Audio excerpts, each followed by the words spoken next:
Welcome to Uncle Jimmy's podcast. Sit back, relax, and enjoy the conversation. What do you both think about fear? I'm not in this world to live up to your expectations.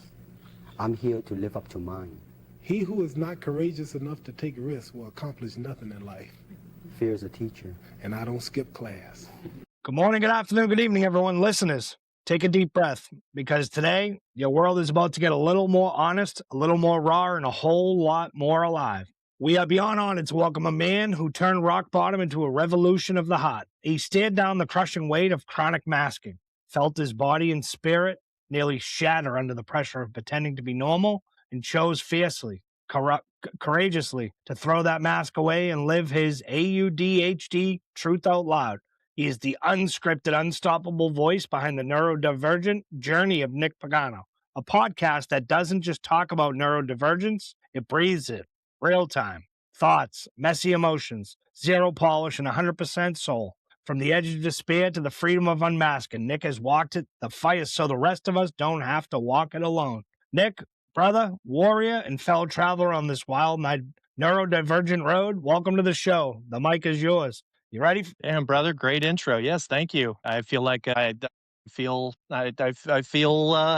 feel ready after that. Absolutely. I'm excited, right? And I loved, I was going through some of your stuff and reading about masking, right? And taking that mask off. I tell people all the time, right? I'm 41. I just came through it, finally found my clarity, finally threw the mask away, right? And I realized, right, that probably everyone in this world, in a world of 8 billion people, every morning they wake up, I ask this question often, what's the first thing you do? I say to people, and people look at me and they say, I get out of bed or I brush my teeth. And I say, nope. I said, the first thing most people do is put that mask on, right? Yep. They portray themselves to be this, big, bad, strong guy that's off to work, lacing up the work boots. Nothing can bother him, strong, fierce, doesn't speak out because, we're in a society that teaches us that, men, we shouldn't speak out. We shouldn't have feelings, right? We shouldn't tell people how we're feeling today. You see a car crash on the way to work. Oh, I'm upset because I saw a car crash. No, that's okay. It's just a car crash. It wasn't you. No.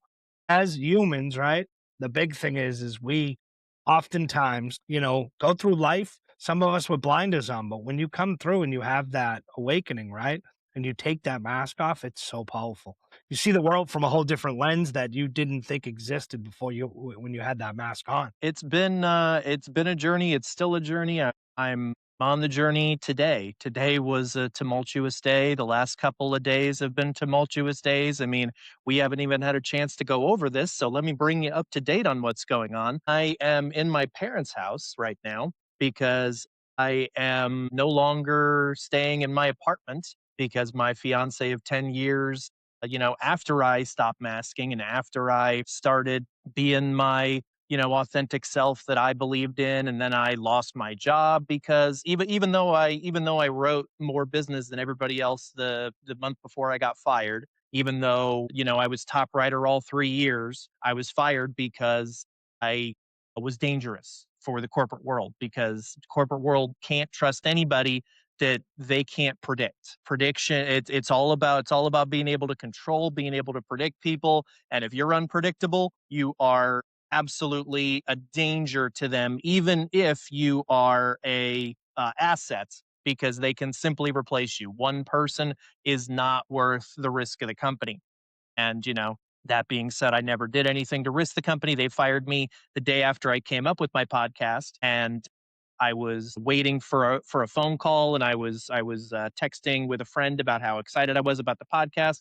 And then stupid me, being an autistic, nice, honest guy, told my manager what I was doing instead of just saying, oh, sorry, I was distracted or whatever. I actually told the truth. And for that benefit, I get canned after 3 years and then my relationship falls apart. And now I'm not welcome in my home. And that was my choice, but it was for my own mental health. We talk about mental health on this, and it's because my fiance, I still call her my fucking fiance. It drives me crazy. I'm sorry. I hope I can swear. You can swear. It's okay. All right. Good.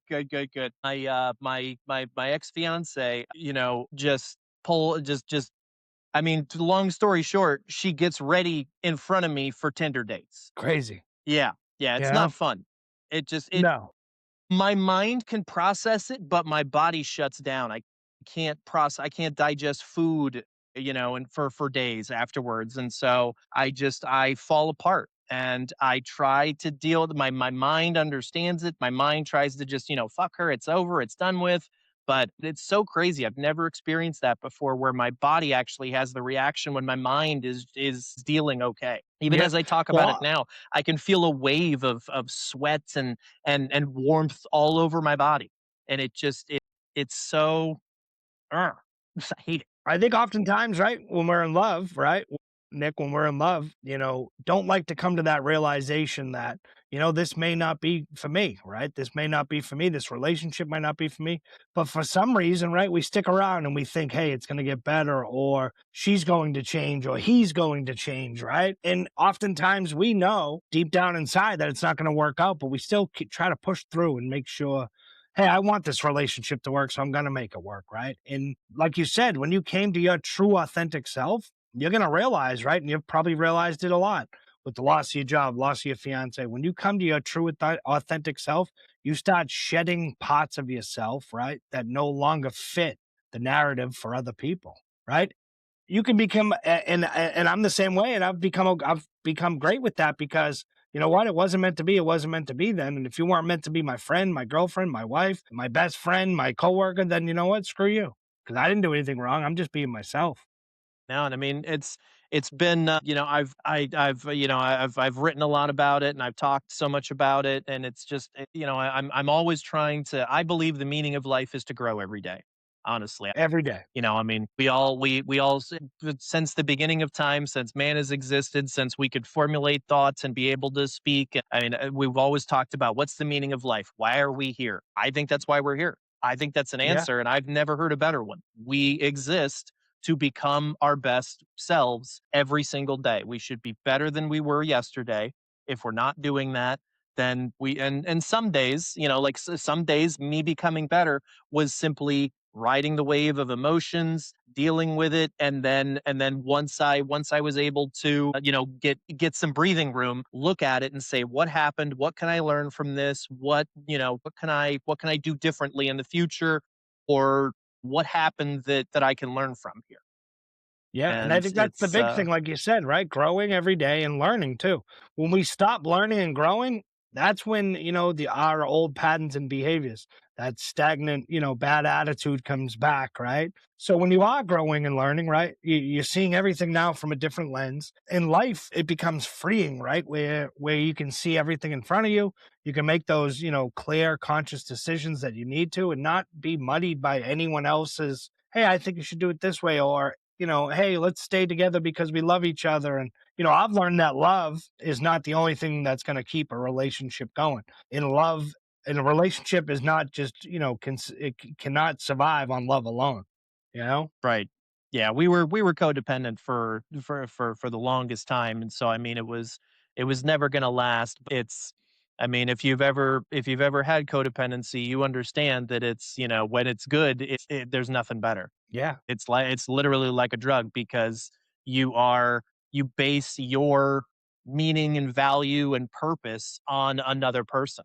And that is not healthy. That is not a good way to do anything. But when it's good, it's amazing. And then when it's not, when it turns, it is the most soul crushing, just because now everything you've based your life on, everything you've put your existence into, is telling you you're not good enough. Yeah. Yeah. And It's it's a hit to it's the it's a ego nightmare. almost, right?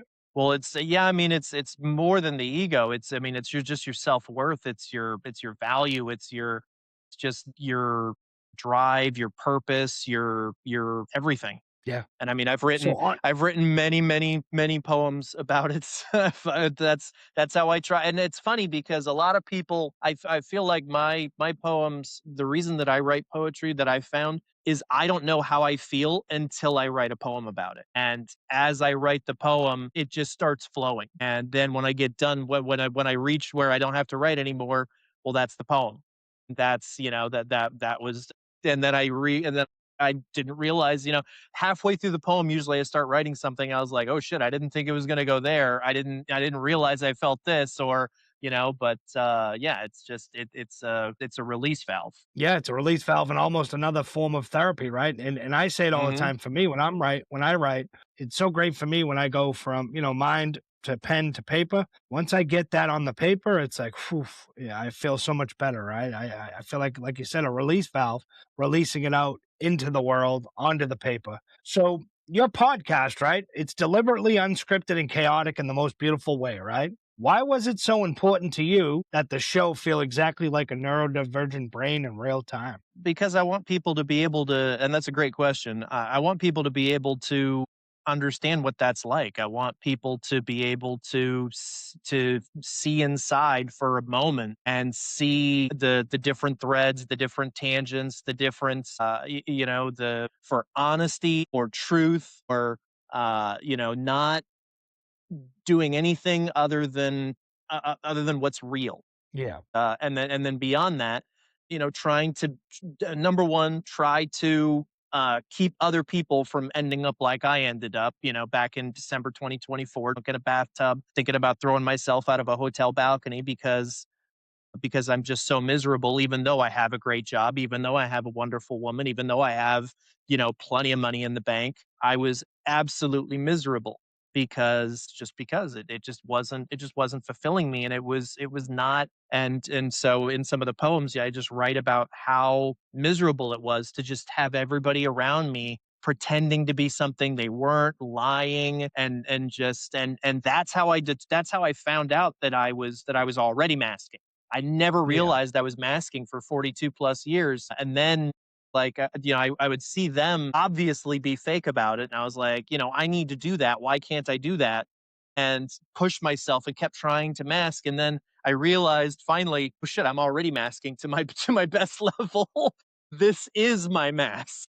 Yeah. As much as people still dislike me, as much as I still rub people the wrong way, I'm already masking. So why would I keep on doing this when it doesn't benefit me at all? And it just makes me even more miserable. Yeah, masking, it's almost like, that that anchor, right? That you tie to yourself and you put it out there every day, but masking, it just consistently drags you down. No, absolutely.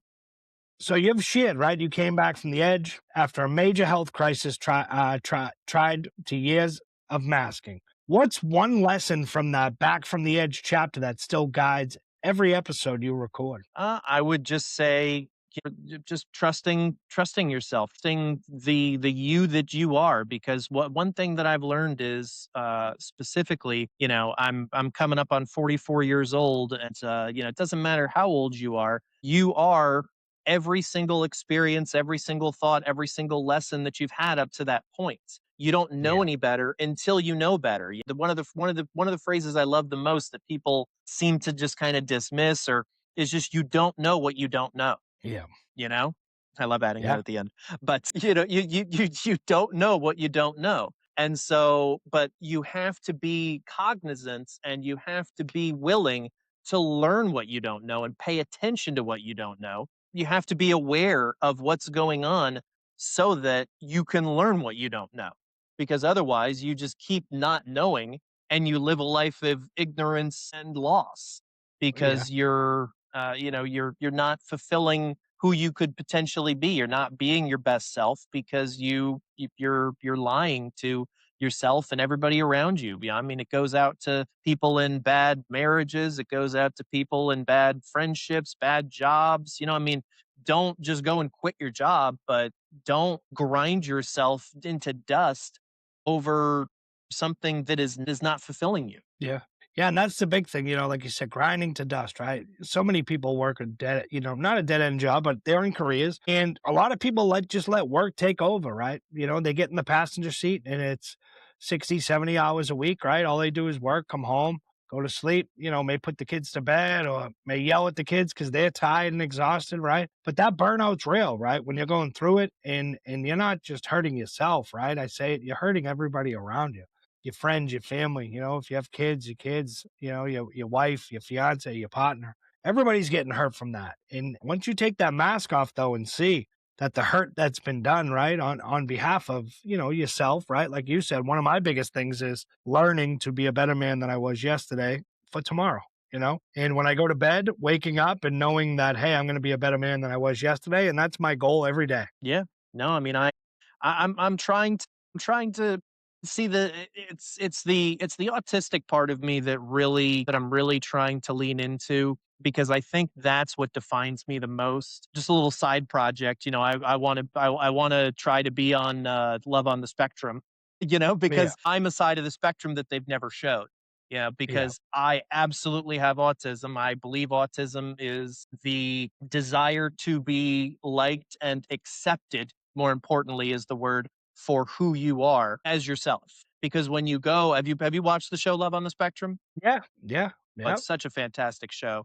And when you watch all of these people are on the autism spectrum, all different forms, different types, they have a similar one similar thing on most of them. You know, when you I can give an example of one that doesn't, and this goes into what I'm talking about.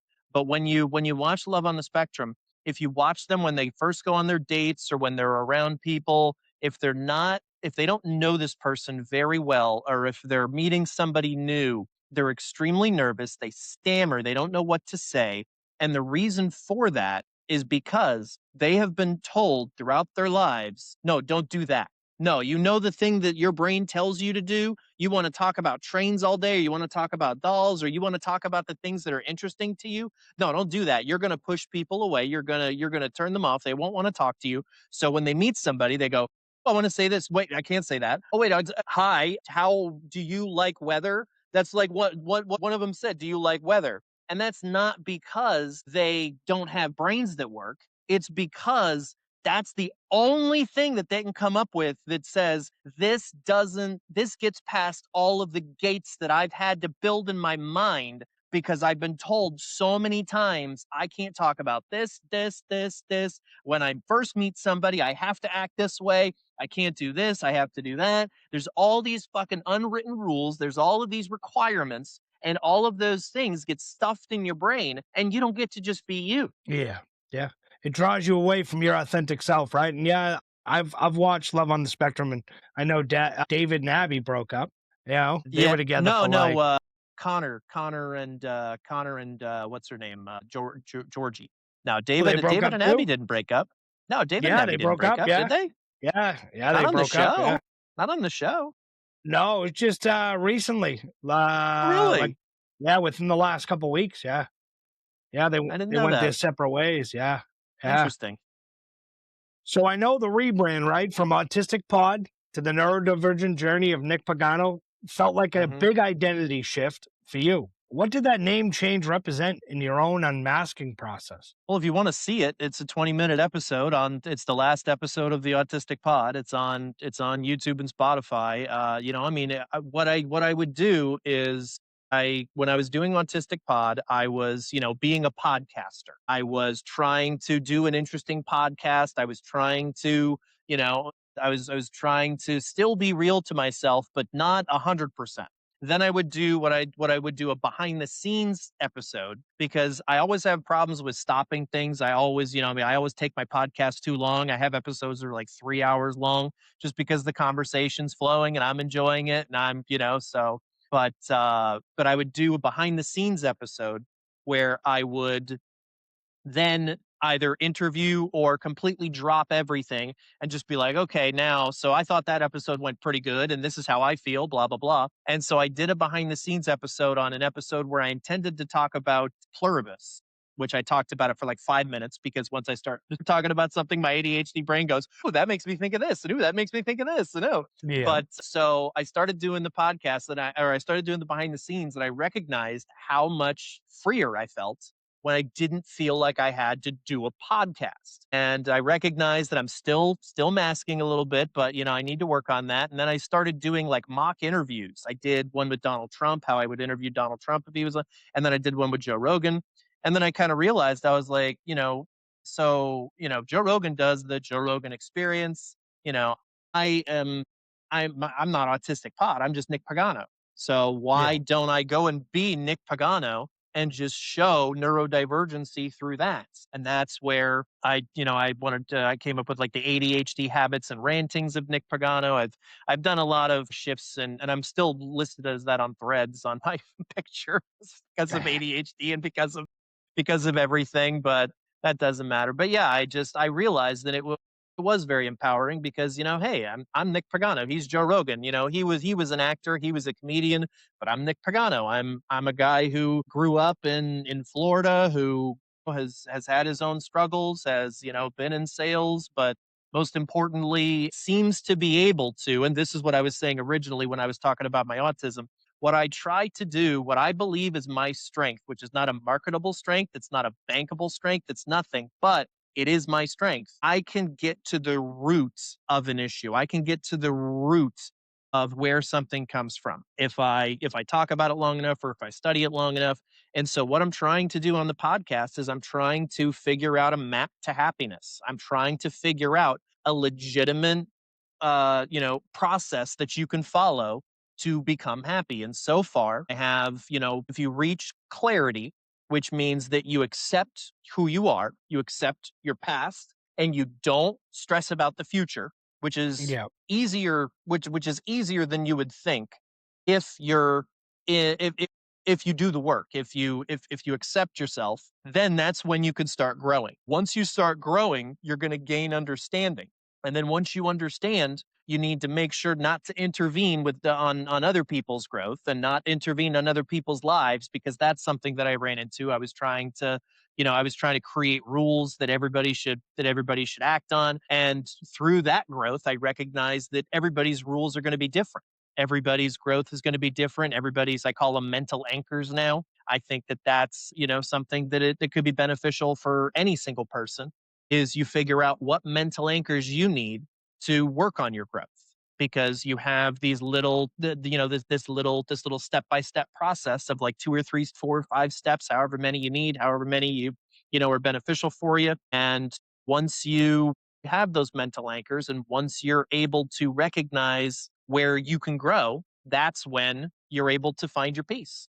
Because once you're clear, you're growing, you have the understanding, you're not interfering with other people, you're just respecting their space because you want them to respect yours. Now you found some peace. Now you just got to keep growing and growing and growing.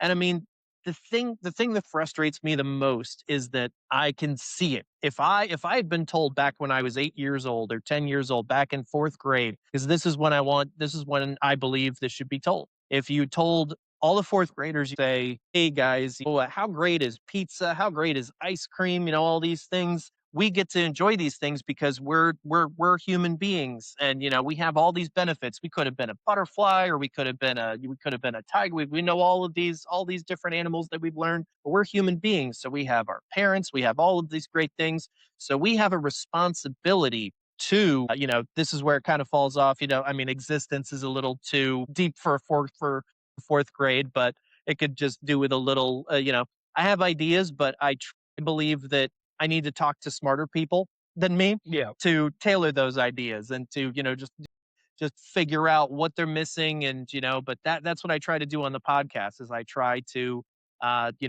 throw out some ideas, talk to smarter people, and then be able to grow from that. Yeah. But No, I love if that. I was told that, You know? yeah, every day I have a responsibility to grow. I have a responsibility to become a better, smarter, more capable person, and more helpful to my fellow students. And what did I do today to make sure that I am a better person? Who could I be from the age of 10 to now?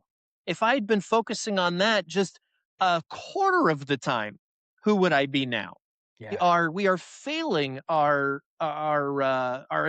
education system fails us, and we're failing our children by not instilling some sort of value in them beyond just get A's on your tests, and figure out who you want to be when you grow up. It's not enough. Yeah. So on the podcast, right, you often talk about the tension between overthinking, right, and sudden clarity. How does that dance show up for you while you're actually recording an episode? Well, I think you just saw it in that rant, but pretty much, I mean, I never know. I've recorded so many episodes where where I feel it's crazy because I will literally have an idea and then I will go set up my laptop and my camera and everything. By the time I click record, I've forgotten the idea or I've come up with three new ones or Yeah. I mean, and so and then sometimes it comes back, sometimes it doesn't, sometimes I don't know if it came back. But I mean, when I feel like recording, I push record, I say where my mind goes, and I try to have it be valuable information. Yeah. I don't know.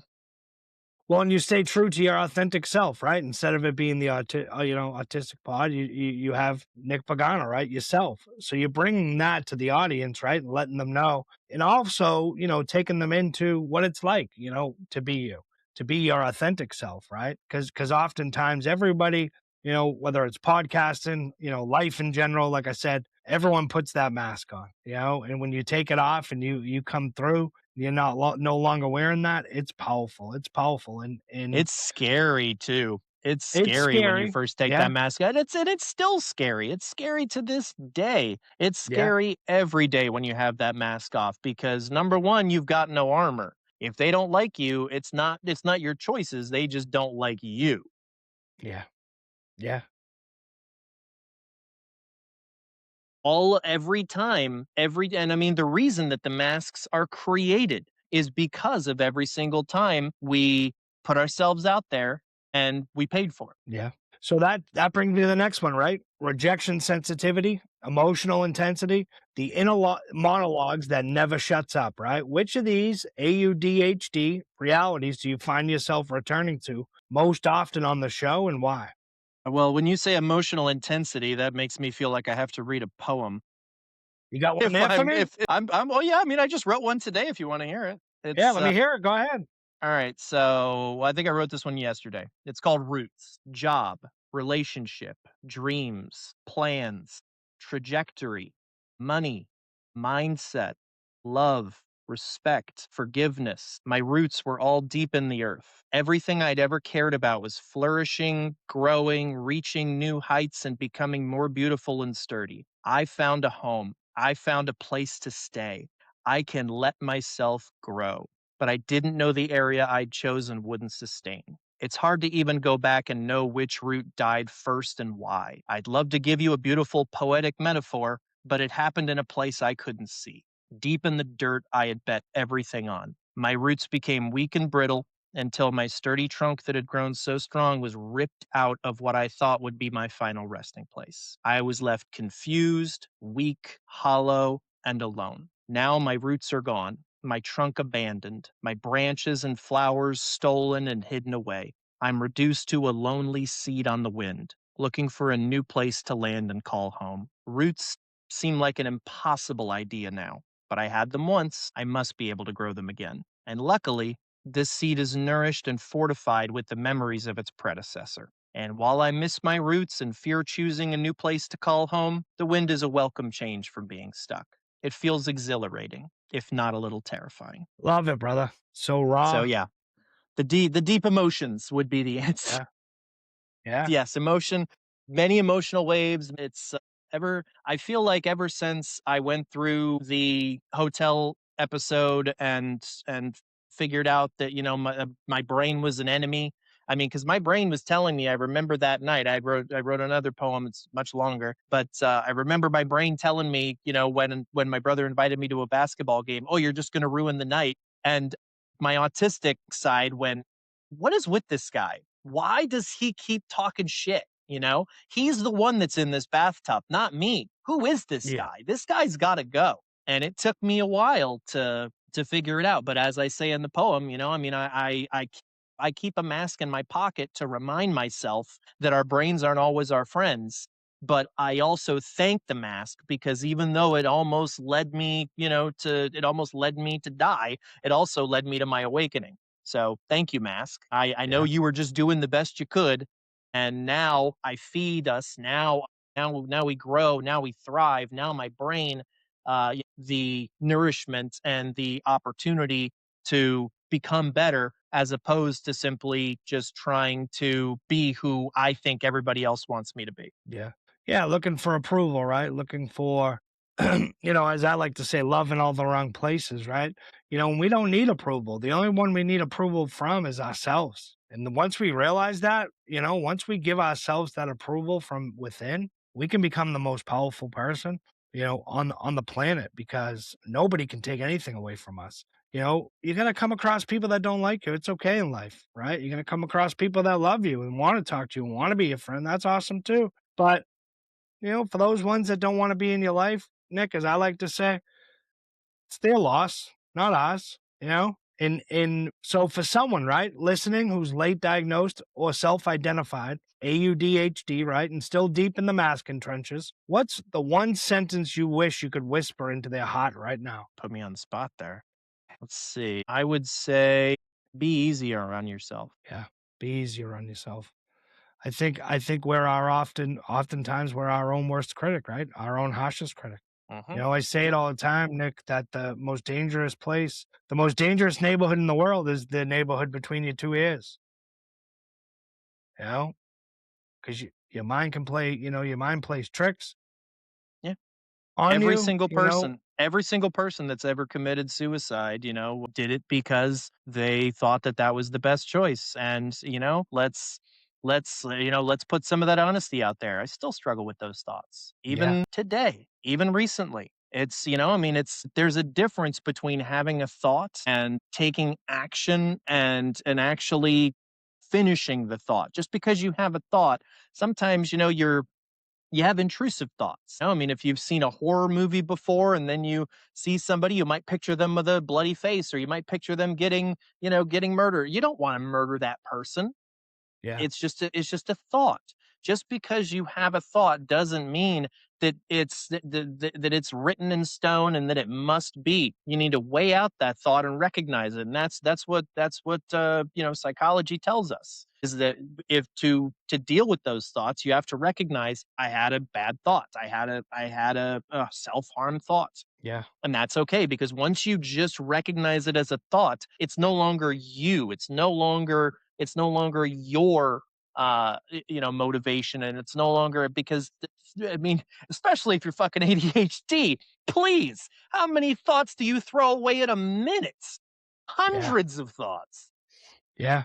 And Nick, that's, one of the hardest things, dealing with is that, where you don't feel enough, you don't feel the love, you don't feel the respect, right? And sometimes you do have, I myself have gone through it where, you have that thought of, hey, you know what? I just want this pain to stop, right? I just want it to end. And it's not a good place to be, right? It can be, and I'm getting a little choked up here.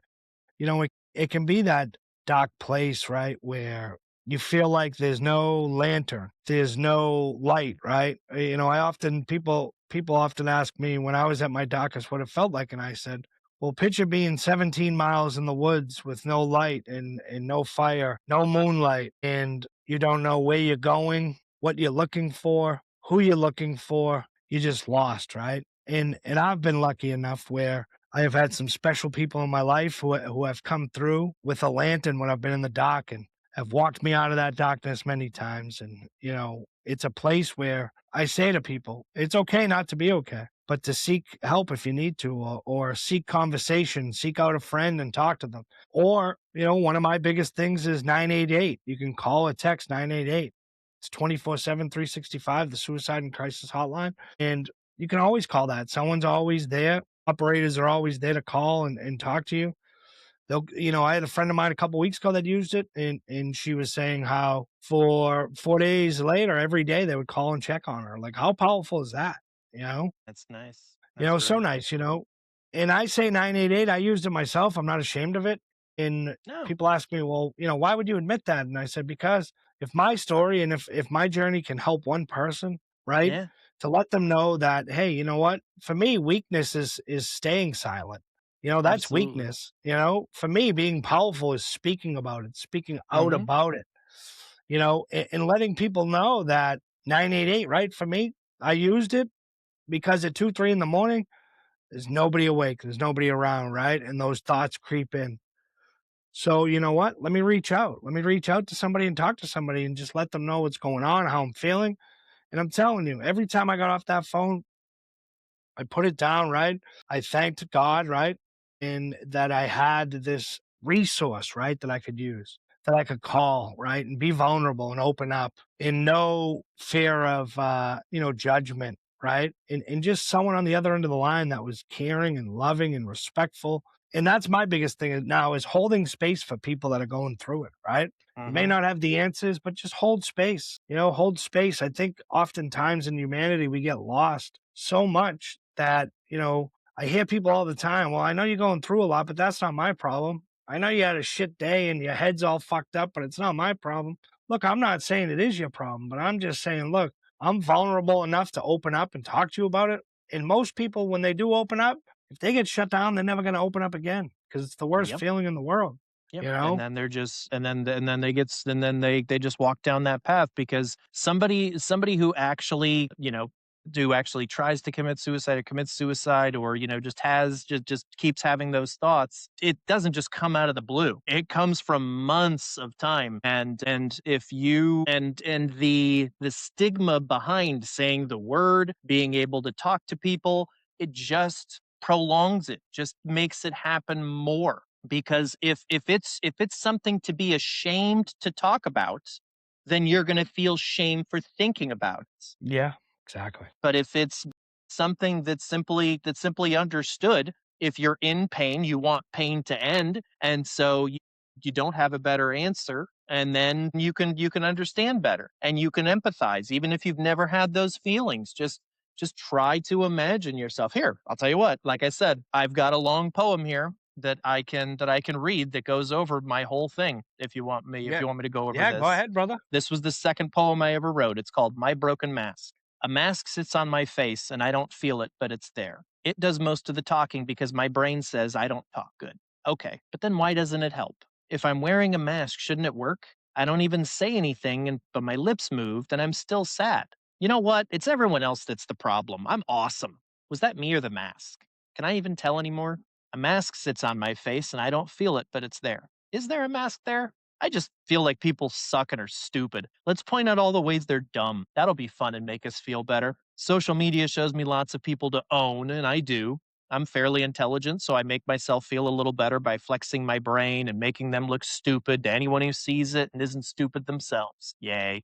I love life, don't I? I smile at my parents and family. I joke with my colleagues. I get excited about movies, TV, anime. Why aren't I happy? Wasn't there something on my face? That sounds stupid. I'm just me. I find a woman who invigorates me and accepts me behind closed doors. She doesn't want me to change. I knew I was okay. I have a great job. The sky's the limit. But things change. 2 years after my best job ever, I see cracks, lies, deception. I love your unique view, Nick. Please feel free to share any ideas you have. But it was a lie. The world and corporate America don't do honesty unless it benefits. Something broke. I have a good job, the love of my life. Why does everyone lie so much? I'm scared. I cry. I hide. I feel like I'm dying. Why? I'm smart. Figure it out. It doesn't act like anything I've ever felt or understood. It tells me I'm shit. Maybe I am. I'm at a hotel for a celebration for the company. I don't want to be there, but I better not miss the opportunity to schmooze and campaign for management that I've been looked over for multiple times, despite being the best salesman in the company, even this year, through everything. One person out of hundreds sees my pain. She asks if I'm okay, and I say, not really. Whose voice was that? Why did I say that? Does this mean I've given up? I drink hard. Not an hour later, I'm vomiting in a toilet. What good am I? My fiance would be better off without me. The job doesn't care. My parents will move on. Maybe that cool air on my face as I fall will be the peace I've always sought. What the fuck was that? I panic. I do the only thing I can think to do and try to pull myself out. I ask for help.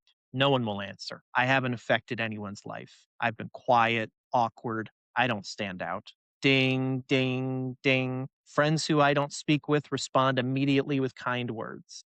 I chat with a man I don't even know. My brother reaches out in spite of petty squabbles and invites me to a basketball game. You're just going to ruin the night, my brain tells me.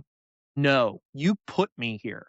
I need to do something you tell me is a bad idea if I'm going to have any chance of beating this. What's this mask doing on my face? It must have been there for something. I share. I cry lots more. I hug. I see a therapist. He doesn't magically make me better, but he's a kind voice who listens and who validates my feelings. I keep a mask in my pocket to remind me our brains aren't always our friends. I never want to feel that way again, but I understand you were just doing your best with what you had. Now I feed you. Now we grow.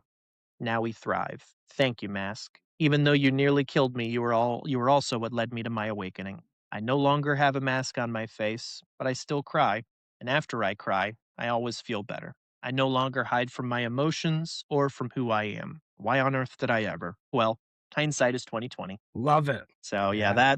that'll take you through the process of being depressed, because yeah, I can remember my depression, and it was terrifying to, especially to an autistic person, because everything makes sense with autism. There's always rules. There's always a plus B equals C, and depression is A plus B equals spaghetti. Yeah. It's nonsensical. So Nick, You cannot logic your way out of it. Go ahead. what's the most surprising, right, or beautiful piece of listener feedback you ever received that reminded you why you keep showing up behind the mic? So I've had a lot of guests tell me that they well, I mean, recently, actually, I had a guest on the podcast, and we were talking, and right at the end of the podcast, I had gone to cut it off after about like 2.5 hours, and then my ADHD kicked in, and we started talking a little more, and she had an epiphany. She realized that she had been selling herself short, and she had been trying to couldn't picture herself.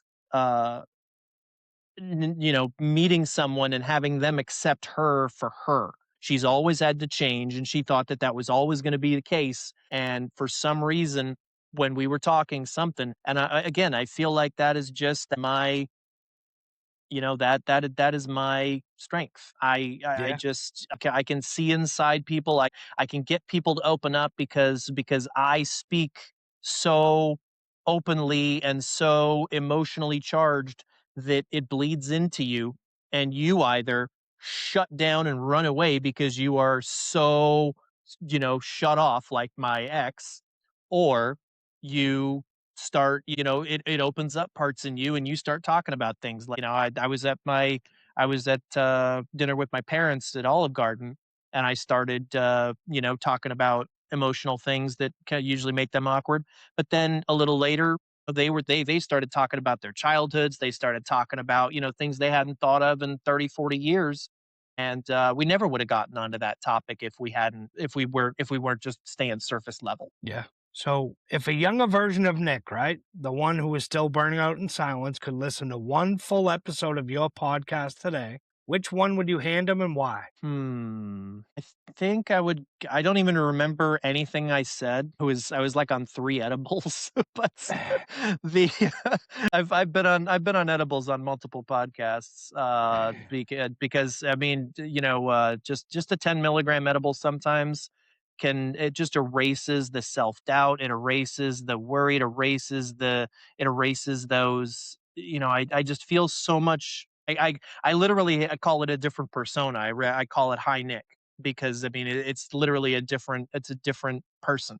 Yeah. But I would say the third episode of Autistic Pod. It was like an hour and a half long, and it was where I first came up with the rules. There was a whole part where I just read all my ADHD notes that make no sense. It's it's just a celebration of accepting yourself, and just fucking putting it out there. Just not being afraid to say, "Hey, this is me, like it or not. I'm fucking weird. I know. I know it's a little uncomfortable. I know you're not used to seeing this, but it's me. So if this interests you, keep watching. If not, then we're not going to get along. So it's fine." Yeah. Keep scrolling, right, if you don't like it. Yep. So looking ahead, right, what's the next frontier you're excited to explore on the show? Whether it's new topics, new formats, or new ways of connecting with the community. Just the hope of keep bringing on guests and learning new things and challenging, and figuring out this map to happiness, mapping things out, and really just trying to really really being able to zero in on my quote unquote, ability or talent or whatever that I, because it's crazy, with my autism and my ADHD and everything. I don't, people always say, yeah, I hear it a lot, you don't have to look into things that deeply, or you do this. It's not like this is by choice. This is just the conclusion that I come to. And I've got a few other poems that I wrote, like more from an autistic perspective, that are just about inputting, receiving input. And they're actually pretty short. I can read one of those too. Here we go.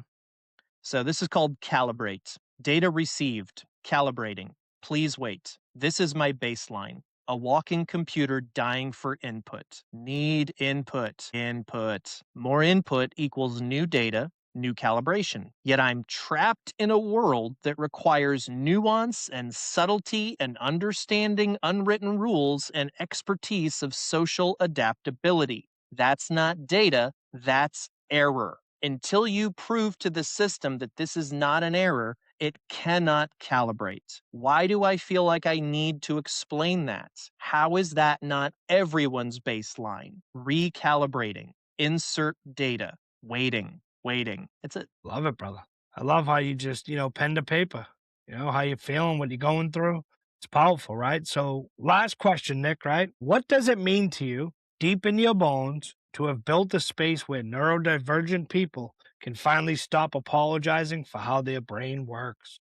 I mean, it's the first thing in my life where it fuels me. I could do 5 different podcasts a day where I interviewed people, and I because it's just I've been stifled all of my life from being able to share all of the never-ending noise in my head, and being able to get that out and have it be somewhat coherent and have it be on somewhat of a track, and maybe even provide a value to other people is I mean, I've said it on the podcast multiple times. I mean, some of the podcasts I do are just, my therapy, or just it doesn't matter if anybody else is listening, because it's cathartic for me to say these things.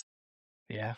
Yeah, I mean, it's if I can keep one person from ending up in that bathtub and having that thought, then my podcast has been a success. That's the whole reason that I started it. Yeah.